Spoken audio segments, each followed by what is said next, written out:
what is like the one thing that you found people end up hiring someone?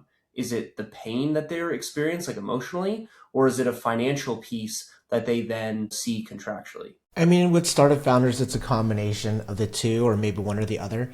Typically, the biggest reason a lot of founders come to us is because either one of their lead investors tell them to like, yo, you're wasting too much time doing the books. Hire Eric and his team to do it. What you're doing is you're solving for $1 billion problem, but you're trying to save $1,000 a month for bookkeeping. That's ridiculous, right? So that's reason one why a lot of founders come to us. It's usually because we have a lot of relationships with these and investors where they know the value of our service, and we're very fair, or actually very competitive and fair in terms of our pricing, and they would rather have founders focus on the business. So that's option one. The second one is founders on their own, they start realizing the actual true value of their time, right? If our accounting team costs a founder, let's say $1,500 or $2,000 to do the books and their fractional controller work a month, and they're looking at the amount of time that they're pulling away from acquiring clients and building their business, or bringing in another deals, another 50 or $100,000 to their business, they start realizing, hey, it's literally trying to save a penny but costing them $1, right? My dad always used to joke, it's like the amount of time it takes you to try to pick up a penny, you could have done something a lot more creative at your time that could have made you $1 or $100. So it's usually a combination of somebody telling the founder, dude, you got to get focused on your thing, hire somebody out for it, or a founder that's getting burnt out from trying to juggle all of these tasks, and they're realizing that they need to hire out for a skill set that they might not be the best at. Yeah, for sure.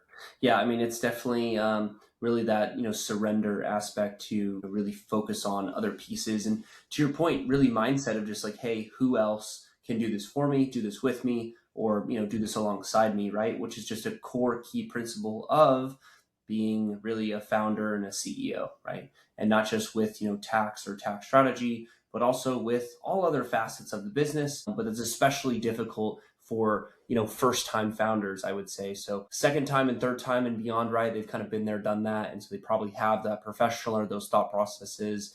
Is there something that comes to mind that you see for first time founders that just gets them tripped up, whether it be like the finance or really the decision of when to hire a really tax professional? It's actually funny is I've had this a couple of times where a lot of founders, when they're raising capital, they set up their companies as a C corp in Delaware. And what a lot of founders don't realize is there is a combination of a income tax, but also a franchise tax that's paid, or corporate tax, Yeah. and they're not one and the same.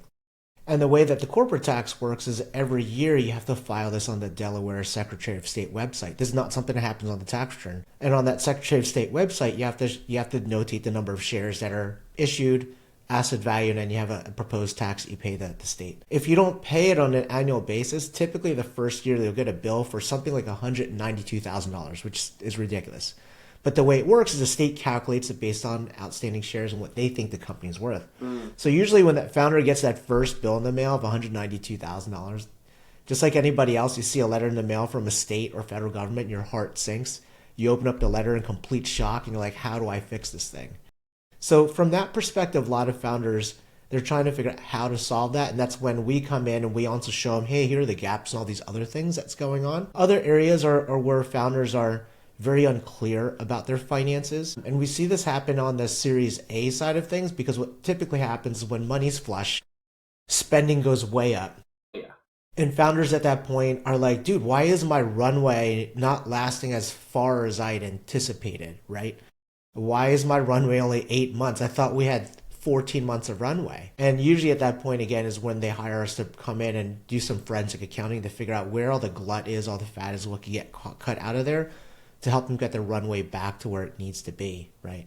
So it's that financial clarity that they're looking for. So those are usually two, if it wasn't like an outside investor telling them, hey, hire these guys, those are two of the other reasons why somebody or an early stage founder would be like, dude, we need to bring somebody in to take care of this because we can't handle it.